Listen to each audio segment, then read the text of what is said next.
Good morning all of you. सभी students ध्यान दें कि आज आपको दिसंबर 2018 का जो क्वेश्चन पेपर है उसके डिफरेंट क्वेश्चंस, जो बड़े छोटे टाइप के क्वेश्चन होते हैं वो सोल्व करवा दिए जाएंगे, और जो बड़े क्वेश्चन है वो तो आपको पहले से ही आपके वीडियो लेक्चर में दिए जा चुके हैं। आप में से किसी भी बच्चे को अगर पहले कोई डाउट है तो वो मेरे से पहले पूछ सकता है। हाँ जी बेटा, पूछो। सर मैं ये पूछ रही थी, अटेंडेंस हो गई क्या? हाँ, अटेंडेंस अभी चली हुई है आपकी, अटेंडेंस आपकी लगा दी जाएगी। ठीक है, अपने सभी बच्चे अपने नेम और क्लास रोल नंबर के साथ ही ज्वाइन करें, ताकि उनका स्क्रीन के ऊपर हमें नेम भी दिखता रहे और उनका रोल नंबर भी दिखता रहे, ताकि आप सभी बच्चों की प्रॉपरली अटेंडेंस लगा दी जाएगी। ठीक है बेटा, तो हम स्टार्ट करते हैं। किसी भी बच्चे को बीच में कोई भी डाउट हो, उनके दिमाग में जो क्वेश्चन हमारा चला हुआ है उससे कोरिलेटेड कोई दूसरा क्वेश्चन ध्यान में आ जाए, तो आप तब की तब मुझे रोक कर के एक्सक्यूज मी सर, मेरी ये प्रॉब्लम है, आप इसको बताएं, तो वो साथ के साथ हम आपको बता देंगे। ठीक है बेटा, तो सभी बच्चे कभी भी किसी भी वक्त बीच में मुझे टोक के क्वेश्चन पूछ सकते हैं। तो हम स्टार्ट करते हैं। देखो, ये आपके बेटा 2018 का एग्जामिनेशन हुआ था, उसका पेपर है ये, ऑर्गेनिक केमिस्ट्री का। जो छोटे छोटे क्वेश्चन आते हैं आपके शुरू में, आपको पता होगा आपके टोटल 5 क्वेश्चन आपको एग्जाम में करने होते हैं। First question is compulsory, that covers whole of the syllabus. जो आपकी चारों की चारों यूनिट होती हैं सभी को कवर करते हुए आता है। तो इसके अंदर ये 8 क्वेश्चन होते हैं, 1 मार्क्स ईच। उसके बाद आपके section A B C D, हर सेक्शन में 2 क्वेश्चन, 2 में से कोई एक आपको करना होता है। तो ये आपके 2018 का क्वेश्चन पेपर है, किसी बच्चे ने मुझे शेयर किया था। तो इसमें आप क्वेश्चन देख सकते हैं। देखो, जैसे पहले क्वेश्चन आप हमें साथ के साथ बताते जाएं, जिस बच्चे को जो भी क्वेश्चन का जवाब आता है आप हमें बताते रहेंगे। क्वेश्चन नंबर 1 जो कंपलसरी क्वेश्चन है, उसका part A, what are metamers. बताओ बेटा, किसी बच्चे को पता है वो बताता रहेगा साथ के साथ। How will you define metamers? जिसको पता है वो जरूर बताएगा।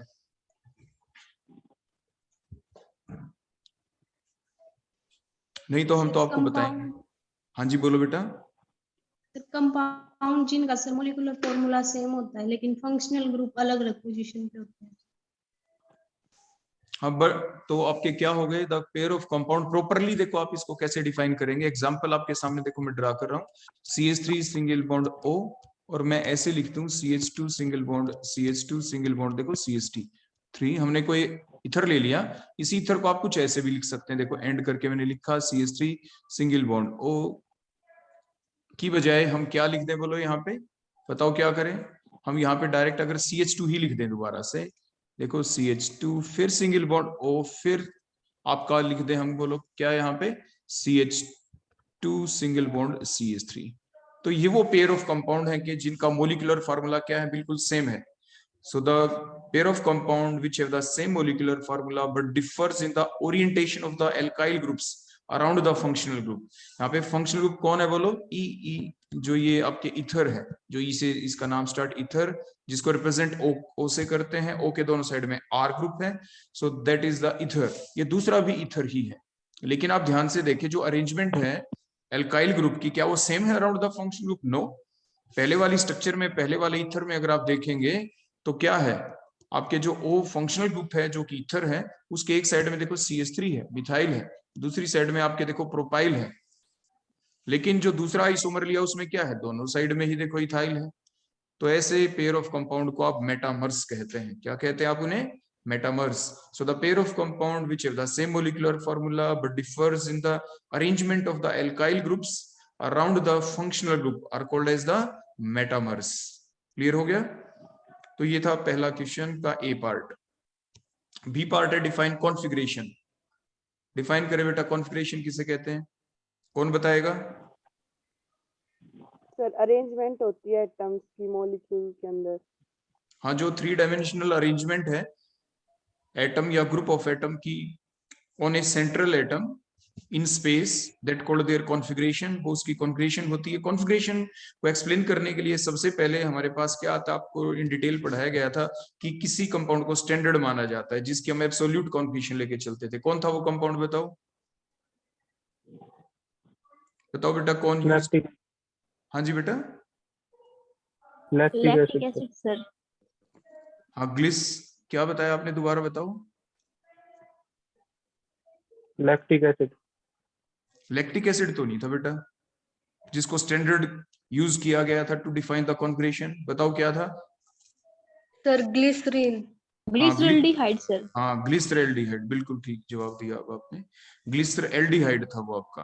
तो ग्लिसरल्डिहाइड आपके दो टाइप के थे, डी कॉन्फिगरेशन, एल कॉन्फिगरेशन वाले थे। तो इस टाइप से वो उनकी एब्सोल्यूट कॉन्फिगरेशन थी, और बचे हुए जो कंपाउंड थे आप उसी की हेल्प से डिटरमाइन करते थे। कोई भी ऐसा कंपाउंड जो डी ग्लिसरल्डिहाइड से प्रिपेयर किया जाए वो सारे डी सीरीज के कंपाउंड कहलाते थे, और वो सारे कंपाउंड जो एल ग्लिसरल्डिहाइड से प्रिपेयर किए जा सके आप उन सभी कंपाउंडों को एल सीरीज के कंपाउंड कहते थे। उन सभी की एल कॉन्फिगरेशन होती थी।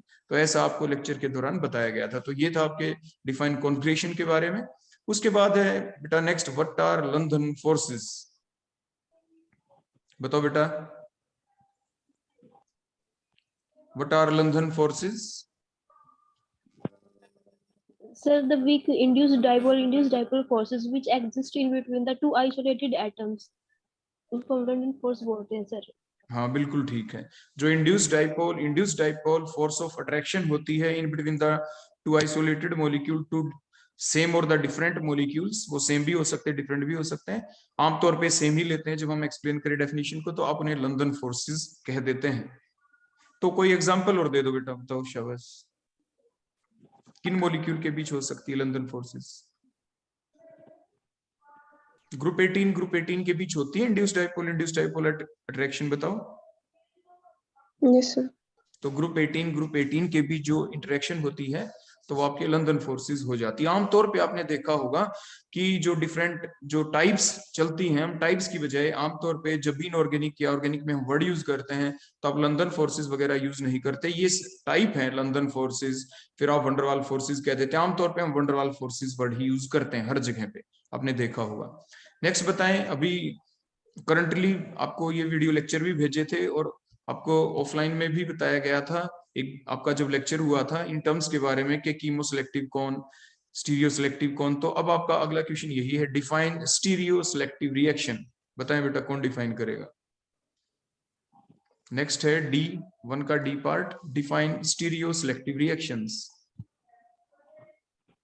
बताओ बेटा कौन बताएगा, शाबाश बताओ। बताओ जितना भी पता है उतना बताओ, फर्दर ऐड तो हम कर देंगे फिर आपके जवाब के अंदर, कोई कमी रहेगी तो बताओ बेटा शाबाश।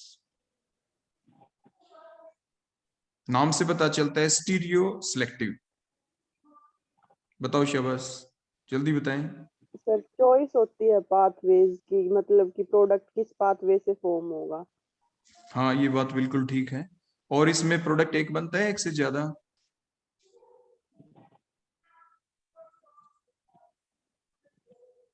बताओ बेटा प्रोडक्ट एक बनेगा या एक से ज्यादा।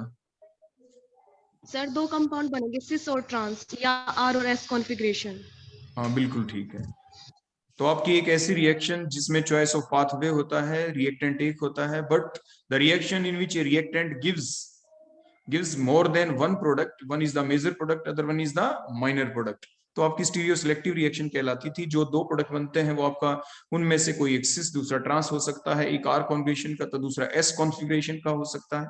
उनमें से एक मेजर प्रोडक्ट होगा दूसरा माइनर प्रोडक्ट होगा। तो ऐसी रिएक्शन को आप कहते हैं स्टीरियो सिलेक्टिव रिएक्शन। बेटा आप अपने पिछले लेक्चर भी जो भी आपको पढ़ाने के साथ साथ आपको उनकी रिकॉर्डेड फॉर्म भी दे दी जाती है, आप उनको रिवाइज करते रहें, ताकि जैसे अब हम आपसे क्वेश्चन पूछें तो कुछ ही बच्चे जवाब देते हैं, सभी को जवाब देना चाहिए। नेक्स्ट लेते हैं बेटा E part, draw the structure of singlet and triplet carbene. बताओ दोनों में डिफरेंस क्या होता है, कैसी स्ट्रक्चर होगी। मैं आपके सामने ड्रा कर देता हूं, आप हमें ये बता देना कि कौन सी स्ट्रक्चर सिंगलेट कार्बीन की है, कौन सी ट्रिपलेट कार्बीन की है। ठीक है बेटा, देखो मैं स्ट्रक्चर ड्रा कर रहा हूं आपके सामने, बड़े ध्यान से देखना और फिर आप उसका जवाब देंगे।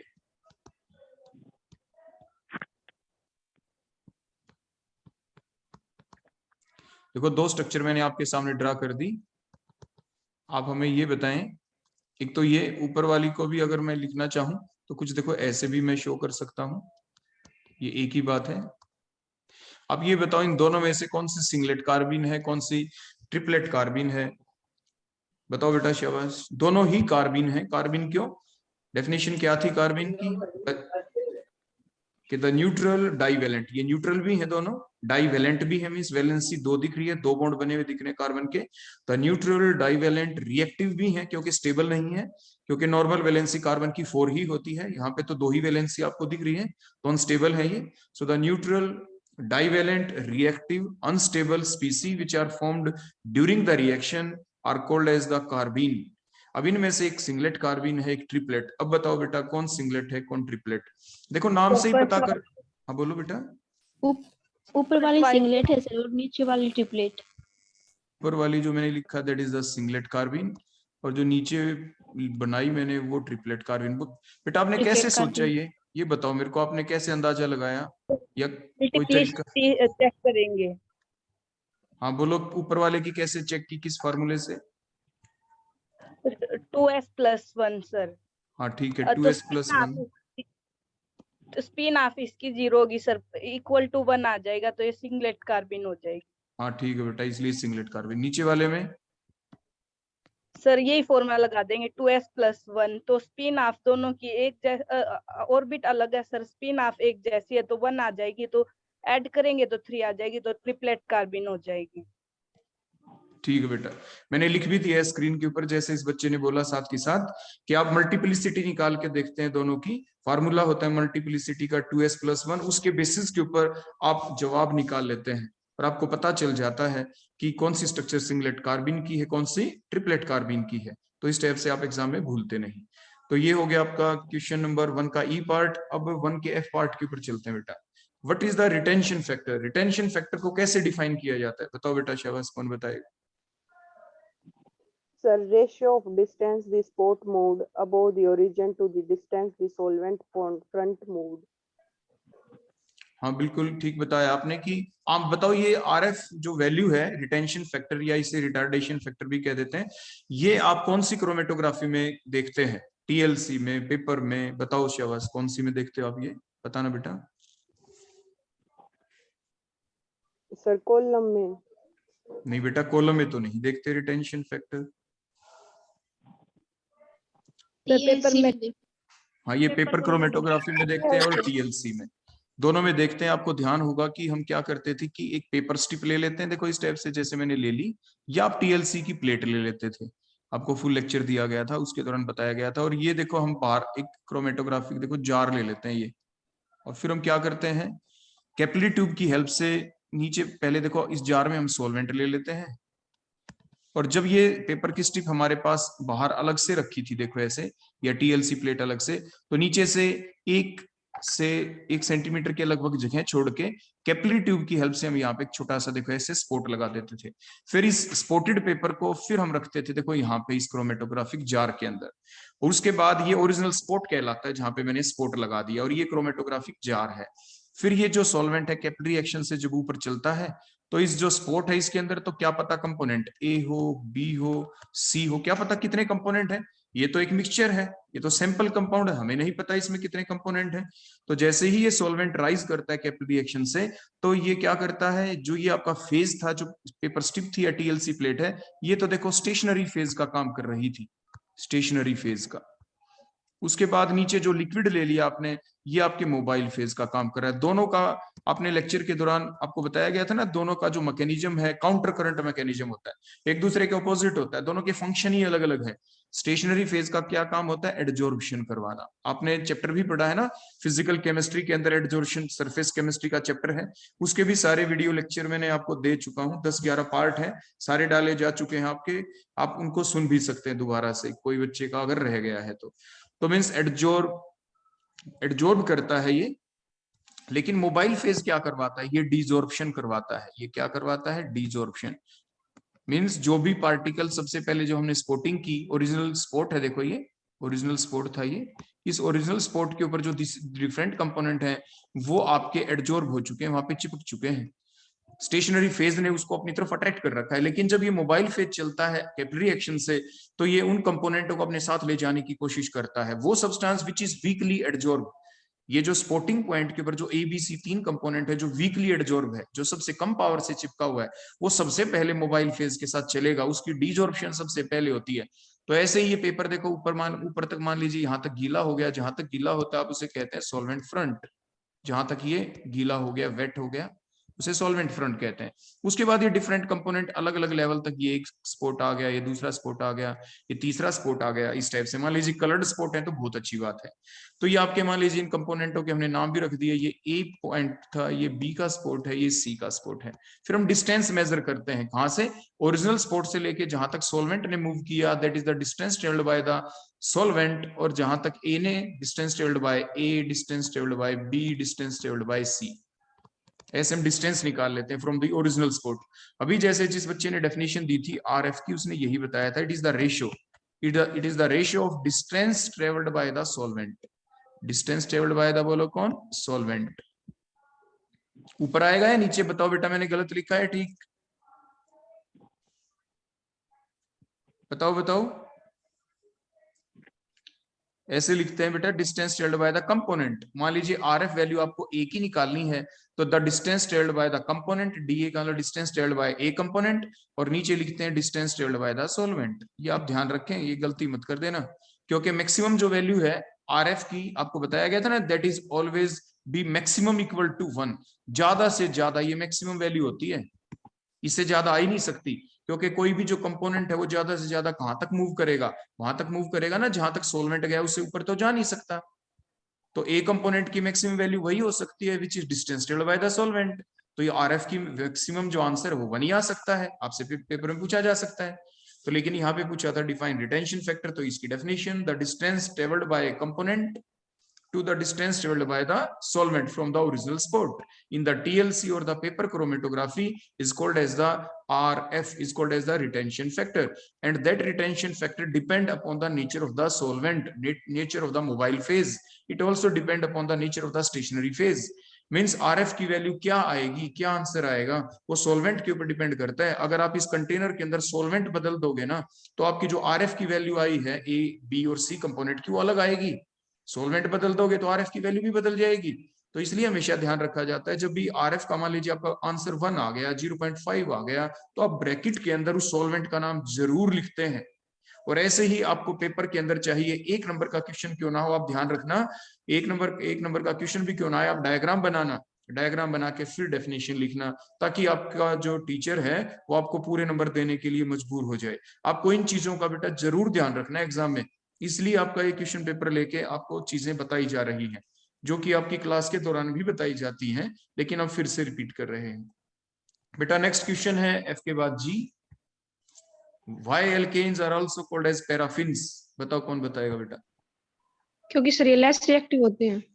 हाँ, because of their low reactivity, the paraffins, the alkanes are also called as the paraffins. Paraffins का मतलब होता है low reactivity।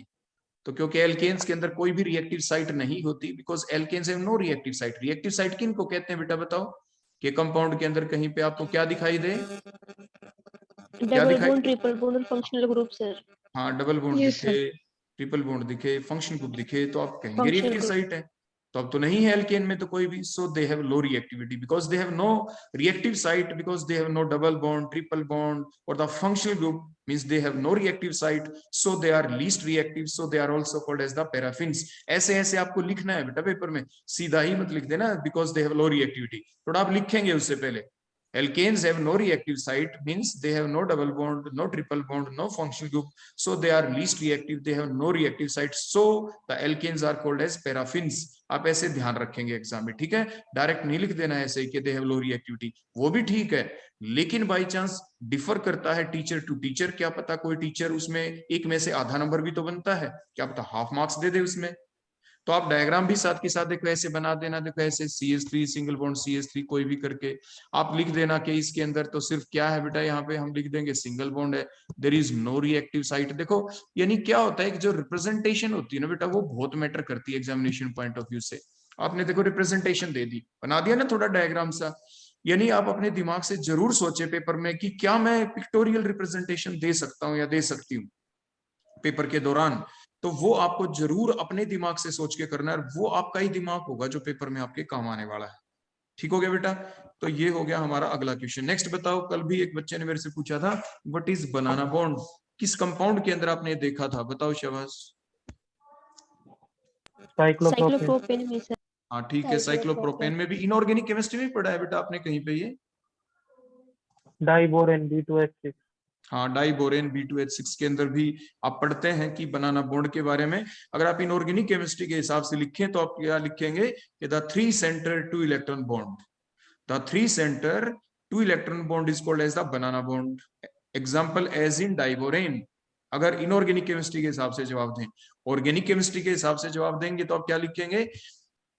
द ऑर्बिटल्स या the bond which is shifted towards the one side of the internuclear axis in cyclopropane is called as the banana bond, और फिर आप देखो उसी टाइप से बेटा जैसे मैंने आपको बताया था, आप क्या शो करेंगे? एक डायग्राम आप शो करेंगे। देखो इसका कैसे, देखो जैसे कार्बन लेंगे, ये दूसरा कार्बन लेंगे, ये थर्ड कार्बन, इसके ऑर्बिटल्स को देखो पहले आप सीधा दिखाएंगे, देखो बिल्कुल ऐसे सीधा, बिल्कुल ऐसे डायरेक्ट दिखाना बेटा, बिल्कुल सीधे बनते हुए विदाउट रिपल्शन, और फिर इनके बीच में आप ऐसे इलेक्ट्रॉन शो कर देंगे, ठीक है बेटा। और उसके बाद आप क्या शो करोगे कि इनके बीच में देखो ऐसे करके, ऐसे लिख के आप ये लिख दोगे कि इनके बीच में हो गई रिपल्शन। क्या हो गई? रिपल्शन। हर सी के ऊपर 2H लगा देंगे, हर सी के ऊपर क्या लगा दोगे? 2H, क्योंकि ये साइक्लोप्रोपेन था। अब रिपल्शन हो गई। इसके बाद जो डायग्राम बना वो कैसे बना? आप फिर से ये डायग्राम बना के ऐसे, और ये जो ऑर्बिटल हैं इनको ऐसे दिखा दोगे कि बाहर की तरफ देखो शिफ्ट हो गए थोड़े, और ये दिखाना कि that is the internuclear axis. ये जो मैंने डॉटेड लाइन लगा दी, इसको क्या लिख देंगे आप? ये क्या था? Internuclear axis. अगर रिपल्शन नहीं होती तो ऑर्बिटल के अंदर जो इलेक्ट्रॉन का डिस्ट्रीब्यूशन है वो बिल्कुल सिमेट्रिकल रहता। इस इंटरन्यूक्लियर एक्सिस के आधे इलेक्ट्रॉन एक साइड में रहते, आधे एक साइड में, आधा ऑर्बिटल एक साइड में रहता, आधा ऑर्बिटल दूसरी साइड में रहता, जो आपके ओवरलैपिंग ऑर्बिटल्स हैं वो वाले। लेकिन इस रिपल्शन की वजह से इंटरनल बॉन्ड एंगल जो था वो 60 डिग्री का होता है साइक्लोप्रोपेन में, इसीलिए जो ऑर्बिटल्स हैं they get shifted on one side, they get shifted toward the outward side. One side भी कौन सी है? कोई पूछ ले, भाई अंदर की तरफ आ गया, बाहर की तरफ? अंदर की तरफ तो नहीं आएंगे, रिपल्शन और बढ़ जाएगी, वो तो बाहर की तरफ ही जाएंगे, तो उसको कहते हैं आपके बनाना बॉन्ड। ये साइक्लोप्रोपेन के अंदर ही होता है। ऐसे ये नीचे वाला बेटा दिखा देना, ऐसे ऑर्बिटल देखो बाहर की तरफ जाते हुए, ऐसे इधर दिखा देना ये थोड़े बाहर की तरफ ऐसे जाते हुए, और ये CH2 आप शो कर ही देंगे ऐसे। आगे बेटा बात समझ में? तो ये था क्वेश्चन नंबर यानी फर्स्ट का H part, that is the banana bond के बारे में। अब हम चलते हैं बेटा नेक्स्ट। अपना ये कंपलसरी पार्ट था हमारा, जिसमें 8 पार्ट थे आपके। कंपलसरी क्वेश्चन था क्वेश्चन नंबर 1, 8 पार्ट ये आपने देखे। इसके बाद नेक्स्ट आ जाता बेटा हमारे 4 सेक्शन होते हैं, section A, B, C, D। आज जितने सोल्व हो पाएंगे क्वेश्चन वो कर देंगे। अब हम सबसे पहले वो क्वेश्चन लेंगे थोड़े जो ट्रिकी हैं, जो हमने वीडियो लेक्चर के अंदर भी आपको दे दिए, वो तो आप वहां से रिवाइज कर ही लेंगे जो बड़े क्वेश्चन है, ठीक है बेटा। तो हम छोटे छोटे लेंगे क्वेश्चन। अब जैसे why aniline is less basic than ethylamine, बताओ बेटा कौन बच्चा बताएगा? एनिलीन और इथाइलेमीन में कई बार ये भी कह सकते हैं which is more basic, यहाँ पे तो बल्कि बता दिया कि aniline is less basic, aromatic amine is less basic। बोलो क्यों? बताओ Due to कौन? हाँ बताओ बेटा। Due to the delocalization of lone pair with benzene ring, that's why sir। हाँ तो प्रॉपर बोलो बेटा, इतनी बात बिल्कुल ठीक है। आगे delocalization of lone pair with benzene ring, that's why aniline is less basic than ethylamine। हाँ ये जो आपने बात बोली ना बेटा, इतनी बिल्कुल ठीक है ये, लेकिन अगर आप थोड़ा सा वैसे लिख दो जैसे आपको बताया जाता है, थोड़ा सा एक लाइन और ऐड कर दो। देखो कैसे, जैसे एनिलीन के अंदर देखें, आपके नाइट्रोजन के ऊपर जो लोन पेयर है वो आपके डबल बॉन्ड के साथ ऑल्टरनेटिवली प्रेजेंट है। ये कंडीशन होती है ना देखने की कि वो रेजोनेंस में इन्वॉल्व हो भी सकते हैं कि नहीं, कि वो एटम जिसपे लोन पेयर है वो डबल बॉन्ड के साथ ऑल्टरनेटिवली दिखना चाहिए, तो वो दिख रहा है। तो नाइट्रोजन के देखो लोन पेयर है ना ये इधर, और ये डबल बॉन्ड देखो आगे जिसपे मैंने डॉट दिखा दी, ये आगे देखो शिफ्ट हो गए, इन्वॉल्व हो गए रेजोनेंस में। तो इसलिए दीज लोन पेयर आर देखो बाहर, देखो मैंने बाहर की तरफ देखो ये एरो दिखाया ऐसे, तो क्या ये बाहर आपके डोनेट किए जा सकते हैं? नो, देखो मैंने कांटा लगा दिया अब इसके ऊपर, आप भी ऐसे ही करेंगे पेपर में। और जबकि इथाइलेमीन के अंदर आप दिखाएंगे लोन पेयर को ऐसे बाहर डोनेट करते हुए, ऐसे डायग्राम में दिखाएंगे कि देखो ये डोनेट किए जा सकते हैं आउटसाइड स्पीसी को। अब नीचे जवाब लिख देते हैं कि in aniline the lone pair electron get involved in resonance and thus they are not freely available for donation to the outside species, so aniline is less basic, while in case of the ethylamine the lone pair electron on the nitrogen atom are not involved in resonance, so they are more freely available for donation to the outside species, so it is more basic, आगे बेटा बात समझ में? आपने जो जवाब दिया था ठीक था, लेकिन डायग्राम भी बनाएंगे आप ऐसे जैसे आपको बताया, और साथ के साथ प्रॉपरली जवाब भी लिखेंगे, कोई लाइन काटना मत बेटा, ठीक है? जैसे आपके थ्योरेटिकल पोर्शन के दौरान हमने बताया गया, तो वो बातें दोबारा से सुन लेना। आपको दे रखे हैं सारे लेक्चर, किसी की कोई कमी रह जाए तो सुनते रहा करो। तो ये इसका जवाब हो गया बेटा। अगले हैं डायरेक्ट क्वेश्चन, जो आप वीडियो लेक्चर में आप देख ही लेंगे कि define inclusion compound, define hyperconjugation. Next है describe the formation of picrates, charge transfer complex का वहां पे बता रखा है, एक्सप्लेन कर रखा है पूरा। उसके बाद नेक्स्ट है आपके क्वेश्चन नंबर 3 का ये part, explain the term retention, inversion of configuration with suitable example. ये मोटी मोटी बात बता दो कि आपने ये टर्म सुनी कहाँ पे थी, रिटेंशन ऑफ कॉन्ग्रेशन का क्या मतलब होता है, बताओ बेटा, कौन बताएगा? रिटेंशन ऑफ कॉन्जुगेशन का क्या मतलब है? आपने एल्काइल हैलाइड वाले चैप्टर में भी पढ़ा है ना, आपकी दो टाइप की रिएक्शन होती थी, SN1 SN2। तो आप बताओ बेटा, कौन सी रिएक्शन में आपने देखा था जिसमें रिटेंशन ऑफ कॉन्जुगेशन होती है, और कौन सी रिएक्शन ऐसी थी जिसमें इन्वर्जन ऑफ कॉन्जुगेशन होती है? बताओ बेटा। SN1 SN2, देखो मैंने आपको हिंट दे दिया है। SN1 सर, हाँ, SN1 में क्या होता है बेटा? दोनों की, SN1 में रिटेंशन और इन्वर्जन दोनों होती है।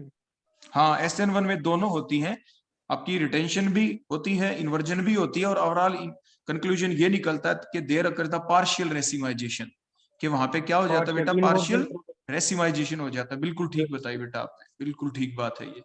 और इन्वर्जन किस में होता है बेटा? सिर्फ इन्वर्जन SN2 में सर। हाँ, SN2 जो रिएक्शन होती है उसमें क्या होता है? इन्वर्जन। क्यों होता है? क्योंकि न्यूक्लियोफाइल का अटैक, बोलो, एक ही स्टेप में होता है या अलग अलग स्टेप में इन्वर्जन होने के लिए?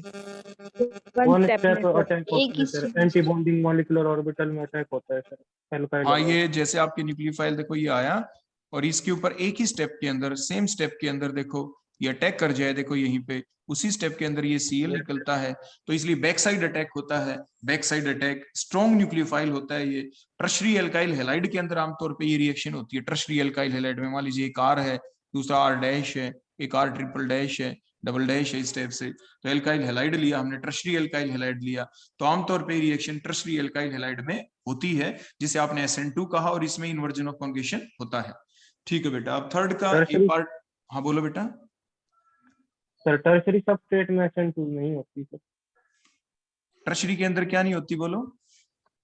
SN2 sir. हाँ बिल्कुल ठीक, मैं यही इंतजार कर रहा था कि कौन बच्चा मेरे को ये कहे कि सर आपने छोटी सी एरर कर दी, मैंने जानबूझ के लिखा था R1 R डैश की। कोई बच्चा एकदम टोके नहीं सर रुक जाओ।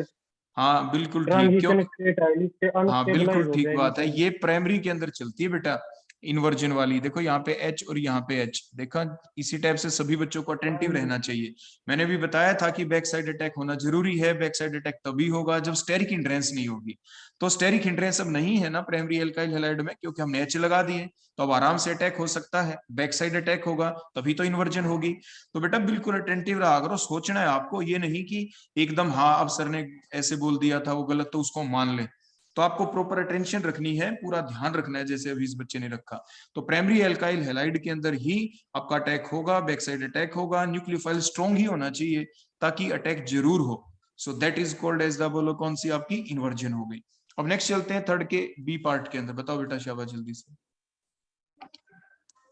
ये सिंपल डेफिनेशन ही है, ये तो सभी बच्चे कर ही लेंगे आराम से, कि define stereogenic centre, centre of symmetry, meso compound. हम नीचे वाले क्वेश्चन ले लेते हैं, क्वेश्चन नंबर 4 वाले, जिसमें कॉन्फिगरेशन निकालनी है, वो निकाल के बताओ बेटा कौन बताएगा।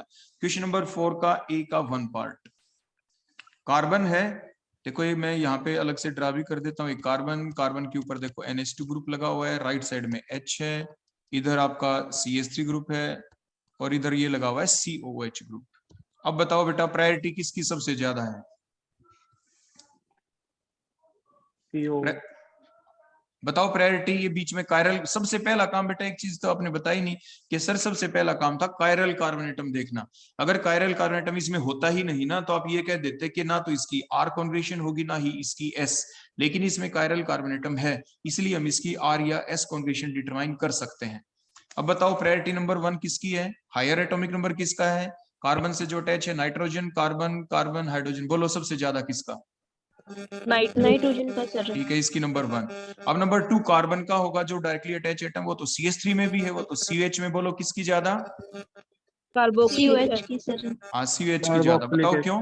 देखो ओपन करके लिख देता हूं मैं, C डबल बॉन्ड OH, देखो ऐसे, क्योंकि और CH3 में आगे कौन अटैच है? सिर्फ H अटैच है।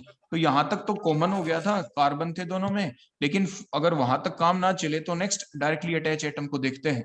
तो ऊपर वाले में तो देखो 3 ये H अटैच थे, एटॉमिक नंबर 1+1+1 हो गया, लेकिन यहाँ पे एक ऑक्सीजन है 8 और एक डबल बॉन्ड से भी है, तो उसको 8+8 कहेंगे क्योंकि 2 बार अटैच है। डबल बॉन्ड का मतलब ऑक्सीजन, कार्बन और ऑक्सीजन से एक बार अटैच, दूसरा बॉन्ड एक बार फिर अटैच, ये आप ध्यान रखना, ऐसे देखा जाता है। तो इसलिए CH ग्रुप की प्रायोरिटी नंबर 2 हो गई, और CH3 ग्रुप की नंबर 3 हो गई, और H की नंबर 4 होगी। अब बताओ आगे क्या करें? ये मैंने क्रॉस से शो कर दिया, इधर 4 लिख दिया, इधर 1, इधर 3 और इधर मैंने लिख दिया 2। अब बताओ कौन सा ग्रुप कहाँ पे होना चाहिए, जल्दी बताओ बेटा। सर हाईएस्ट प्रायोरिटी वाला ग्रुप राइट हैंड साइड के अंदर और लोवेस्ट प्रायोरिटी वाला ग्रुप लोअर साइड में सर, नीचे हाँ तो बॉटम में। देखो हमने क्या किया, सबसे पहले बताओ क्या करें, किन के बीच करें हम? कई तरीके हो सकते 2 कर। के बीच में सर। हाँ चलो 4 और 2 के बीच कर देते हैं। तो कितने डिग्री का रोटेशन है बेटा ये? 90 डिग्री का सर। ठीक है, तो 4 की जगह 2 आ गया, 2 की जगह 4 आ गया, और ये 1 4 ये एच सच हमने लिख दिए। लेकिन 190 डिग्री के रोटेशन से क्या काम चल जाएगा या और भी रोटेशन करनी होगी बेटा? करनी है सर। एक और करेंगे ना। अब बोलो किसके बीच करें? 1 और 2 में सर। हाँ 1 और 2 के बीच हमने कर दी, तो 1 राइट साइड में आ गया जो उसकी ओरिजिनल पोजीशन होनी चाहिए, और 4 नीचे। अब बताओ क्या करें, अगला रूल क्या था? लोवेस्ट प्रायोरिटी वाला ग्रुप जो 4 नंबर उसको हाइड कर लेंगे। ठीक और है बेटा, फिर हमने कर दिया। उसके बाद रोटेट करें आई को, तो क्या रोटेशन दिख रही है बेटा, क्लॉकवाइज है anti clockwise? Anti clockwise sir. तो आंसर क्या आ गया? S sir. हाँ तो S conjugation is the answer. Clear हो गया बेटा? तो ये था 4 के ए का 1 पार्ट। अब ऐसे ही दूसरा पार्ट है हमारा, इसके अंदर जिसके ऊपर ये डिफरेंट आपके ग्रुप लगे हुए हैं। यहाँ पे कौन कौन से ग्रुप हैं बताओ, कौन कौन से ग्रुप है वहां पे? वहीं पे कर देता हूं मैं, जो आपका क्वेश्चन का आंसर दिख रहा है। बोलो सबसे नंबर 1 प्रायोरिटी किसकी होगी, बोलो OH की या COH की? OH की सर। OH की। नंबर 2 पे COH की, और COH की सर। नंबर 3 पे CH2, और नंबर 4 पे इसी टाइप से आपकी H की हो जाएगी। तो इसी टाइप से देखो मैं सामने वहीं पे ऊपर वहीं पे ड्रा कर देता हूँ। उसके साथ साथ देखो मैंने एक क्रॉस लगाया, ये सेकंड के बारे में बता रहे हैं देखो यहाँ पे, ठीक है। तो यहाँ पे मैंने 4 लिख दिया, यहाँ पे 2 लिख दिया, इधर 1 है और नीचे 3 है। बोलो किसको कहाँ पे पहुंचाएं पहले, बताओ बेटा, बताओ किसके बीच करें? 3 चलो 1 और 4 के बीच कर देते हैं, ठीक है, ताकि 1 अपनी जगह पे चला जाए। तो 1 चला गया राइट में, 4 उधर, ऊपर 2 है, नीचे आपका 3 है। अब सिर्फ 4 को नीचे पहुंचाना है, तो बोलो 3 और 4 के बीच कर सकते हैं? Yes sir. ठीक है, हमने कर दिया। तो करने के बाद अब देखो मैंने डायग्राम आपके सामने ड्रा कर दिया। 2 HH ऊपर है, 4 नीचे आ गया, इधर 1 आ गया, इधर आपके कौन आ गया बोलो, यहाँ पे 3। 4 को देखो मैंने हाइड कर दिया। बताओ आंसर क्या है 1 के बाद? S configuration. S configuration sir. ठीक है बेटा, दोबारा से S conjugation is the answer. तो इन दोनों का आंसर बेटा क्या आ गया? S configuration. S configuration configuration. आ गया बेटा समझ में यहाँ तक? Yes sir. उसके बाद देखो बेटा नेक्स्ट जो जितने क्वेश्चन हैं वो आपके लगभग थ्योरेटिकल है। जैसे बी पार्ट को देखे, डिफाइन एट्रोपाइसोमेरिज्म, ये पूरा लेक्चर है इसके ऊपर। डिफाइन डीएल सिस्टम, ये भी कंप्लीट है। 5 का ए पार्ट ब्यूटेन, ये भी कंप्लीट है। सारे एक्सप्लेनेशन टाइप के बड़े बड़े क्वेश्चन हैं।